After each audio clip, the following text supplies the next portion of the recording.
एक बार की बात है, एक छोटे से गांव में राम नाम का एक गरीब बच्चा रहता था। वह अपने माता पिता और छोटी बहन के साथ एक छोटी सी झोपड़ी में रहता था। उनके पिता एक किसान के रूप में काम करते थे और उनकी माँ एक गृहिणी थी। रोजी रोटी के लिए वे संघर्ष करते थे। परिवार के आर्थिक संघर्षों के बावजूद राम एक बहुत ही मेधावी छात्र था। उन्हें किताबें पढ़ना और अपने आसपास की दुनिया के बारे में जानना बहुत पसंद था। वह खुद के लिए कुछ बनाने और अपने परिवार को गरीबी से बाहर निकालने में मदद करने के लिए दृढ़ थे। एक दिन स्कूल जाते समय राम ने एक छोटी सी दुकान की खिड़की पर एक बोर्ड देखा जिस पर लिखा था, सहायक की आवश्यकता है।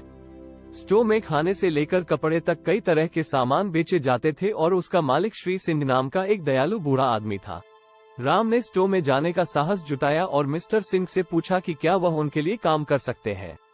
श्री सिंह राम के उत्साह से प्रभावित हुए और उन्हें नौकरी की पेशकश की। राम ने स्कूल के बाद और सप्ताहांत में ग्राहकों की मदद करने और अलमारियों में स्टॉक करने के लिए कड़ी मेहनत की। जैसे ही राम ने काम किया, उसे स्टोर की क्षमताओं पर ध्यान देना शुरू हुआ। उन्होंने श्री सिंह को कुछ सुझाव सुझाए जिससे स्टोर के मुनाफे में सुधार होगा, और श्री सिंह राम के व्यापारिक कौशल से प्रभावित हुए। समय के साथ राम के सुझावों ने स्टोर को और अधिक सफल बनाने में मदद की और श्री सिंह राम पर अधिक से अधिक भरोसा करने लगे। एक दिन श्री सिंह ने घोषणा की कि वह सेवानिवृत्त होने जा रहे हैं और दुकान बेच देंगे। राम तबाह हो गया था, लेकिन श्री सिंह के पास एक उपाय था। उसने राम को बहुत कम कीमत पर दुकान बेचने की पेशकश की, इस शर्त पर कि राम उसे किश्तों में वापस कर देगा। राम इस अवसर के लिए बहुत खुश और आभारी थे। उन्होंने स्टोर को और भी सफल बनाने के लिए अथक परिश्रम किया। श्री सिंह को उनके द्वारा सुझाए गए कई विचारों पर उन्होंने अमल किया और अपने कुछ विचार जोड़े भी। जैसे जैसे स्टोर अधिक से अधिक सफल होता गया, राम का जीवन बदलने लगा। वह अपने परिवार को एक आरामदायक घर प्रदान करने में सक्षम था और उसने अपनी छोटी बहन को स्कूल भी भेजा। समाज में उनका काफी सम्मान था और उनके कई मित्र थे। हालांकि एक दिन एक आदमी स्टोर में आया और उसे बहुत बड़ी रकम में खरीदने की पेशकश की। राम फट गया। एक तरफ तो वह दुकान बेचकर ऐशो आराम की जिंदगी जी सकता था, दूसरी ओर दुकान ही उसकी रोजी रोटी थी और उसे सफल बनाने के लिए उसने कितनी मेहनत की थी। जैसे जैसे आदमी ने अपना प्रस्ताव बढ़ाया, राम की दुविधा और भी बदतर होती गई और दुकान के बिक जाने की अफवाह फैलने लगी। आखिरकार राम ने अपना निर्णय लिया और इसने सभी को चौंका दिया।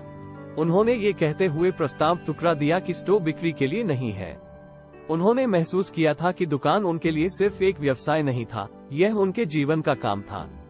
उसने इसे जाने देने के लिए बहुत मेहनत की थी। वह आदमी निराश होकर चला गया और राम वापस अपनी दुकान चलाने चला गया। हालांकि वह इस भावना को हिला नहीं सका कि उसने गलती की थी। उसे खुद पर शक होने लगा और सोचने लगा कि क्या उसने सही फैसला किया है। एक दिन राम ने दुकान में काम करते हुए बाहर कुछ लोगों को देखा। वे गांव में बनने जा रहे एक नए मॉल का विरोध कर रहे थे, जो राम जैसे कई छोटे व्यवसायों को व्यवसाय से बाहर कर देगा। राम को एहसास हुआ कि उन्होंने सही फैसला किया है। स्टोर केवल पैसे कमाने के बारे में नहीं था, ये समुदाय का समर्थन करने के बारे में था। स्टोर एक ऐसी जगह थी जहां लोग आकर अपनी जरूरत की चीजें खरीद सकते थे और जहां वे अपने पड़ोसियों से बात कर सकते थे। राम बाहर गए और विरोध में शामिल हुए।